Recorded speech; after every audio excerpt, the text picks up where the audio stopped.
বেয়া আছে বলে একটাও আদমি নাই তোর বাদে এখন XYZ কাকে মোবাইল দেখি কি দেখি ওগুলা কাহিনী তো মই সুরেক নাই যাব কারণ তোর हुआ से कमेंट जा है तो हुआ लिखी इतना बेया से जोहन के नाम से वहाँ कमेंट जा है और कमे बेया से लिखल है वहाँ और बोले नहीं लगे और ওটা সাধারণ आदमी नहीं लगे ওটা ऑल आसाम के प्रेसिडेंट लगे जाके निके हमरा बोलिला आदिवासी टाइगर बोलिला कारण आज ওর একটা আওয়াজে সারা আসাম आकाश पाताल कापेल माने और जाके लेके आज हमरा इतना अहंकार इतना फुटानी करके आज दादागिरी से जो हमरा आई तो है वार कारण हमरा इतना दादागिरी में आई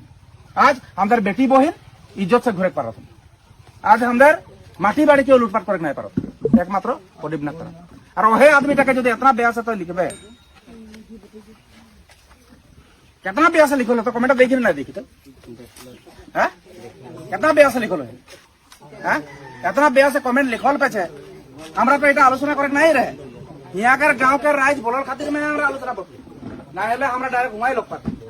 कोर्ट में लोग पाती कमाती नहीं तो तोर क्लियर कट हसा मत बोल আসলে তো কমেন্টটা তোই লিখি না ও লিখে তো তবে আমরা বাকি পুছতাছ করব তোর নাম শ্রী জগন সিং লাগে তো মুখ বেয়া লাগত ন মই আদিবাসী একটা মোহ তো লাগো ন মই এতনা বেয়া কমেন্ট দেখলে তো মুখ সতিয়া के লাগি কমেন্টটা মই নাই কইরে মানে উহে কইরে নমস্কাৰ হে ये लॉगिन কৰিছিল আৰু ডিলিট নাই কৰা আছিল কেনেকৈ কি নামটা জহন কুম সিং সিংৰ একাউণ্টটো তোমাৰ সাথে লগইন হৈ আছে আচ্ছা তাৰপিছত তুমি হেতু একাউণ্টৰ পৰা কি কৰিলা এটা মই কমেন্ট দি পালো মই কমেন্টটো কৰো বুলি কৰা নাছিলো মোৰ মানে মানসিক মই কৰো বুলি কৰা নাছিলো মোৰ মানসিক ৰোগ দ্বাৰা আৰু মানসিক টেনচন দ্বাৰা এই কমেন্টটো দি পালো মই কমেন্টটো কৰো বুলি কৰা নাছিলো মোৰ মানসিক টেনচন দ্বাৰা মানসিক ৰোগ দ্বাৰা মই এই কমেন্টটো দি পালো মই পিছত কমেন্টটো দেখি হতবাক হৈ গলো মই নিজে কেতিয়া কমেন্টটো দি পালো মই গমেই নাপালো আচ্ছা তুমি কাক কমেন্ট কৰিছা তুমি গম পোৱা নাই মই গম নাপাওঁ যিজন মানুহ যে তুমি কমেন্ট কৰিছা প্ৰদীপ নাগ মাদাৰচোদ প্ৰদীপ নাগ কিবা বহুত বেয়াকে মৰিলে ভালে হ'ল বুলি তাত কমেন্ট প্ৰদীপ নাগ মৰলে ভালে হ'লে বলকে মই লিখল হয় কমেন্টটা তো কথা হ'ল কি যিজন মানুহ যে তুমি লিখিছা কমেন্টটো যাৰ বিষয় লৈ সেইজন মানুহ কোন তুমি জানা নাই নাজানো নাজানা আমার ভগবান হয় আদিবাসীর ভগবান হয়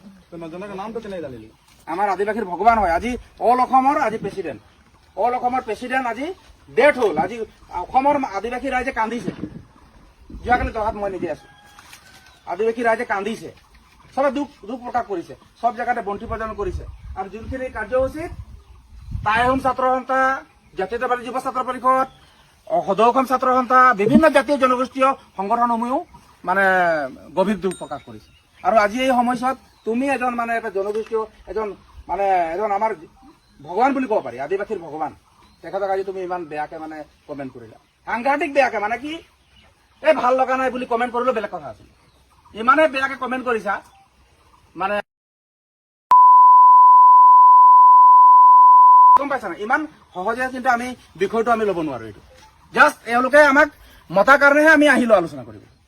এই বিষয়টো ইমান সাধাৰণভাৱে ল'ব নোৱাৰো অলৰেডি তুমি ডিলিট কৰা নকৰা সেইটো আমি ছেকেণ্ডাৰী মেটাৰ অলৰেডি স্ক্ৰীনশ্বট এই বিষয়টোত গোটেই অসমত গুচি গ'ল এতিয়া আমাৰ গোটেই গাড়ী চাড়ী লৈ গোটেই ল'ৰা আহি আছে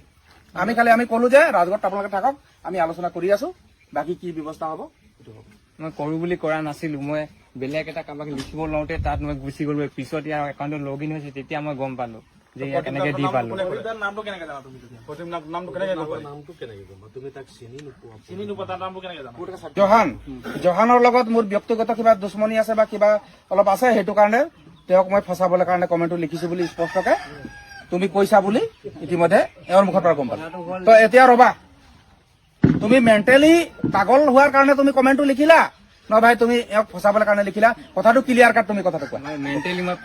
পাগল হৈ গৈছিলো মই পাগল হৈ আছো সেইটো কাৰণে মই এইবিলাক লিখি পালো মই বহুত মেণ্টেলি ডিষ্টাৰ্ব হৈ আছো মানে মেণ্টেল ইলনেছ মৰি গ'ল সেই বিষয়টো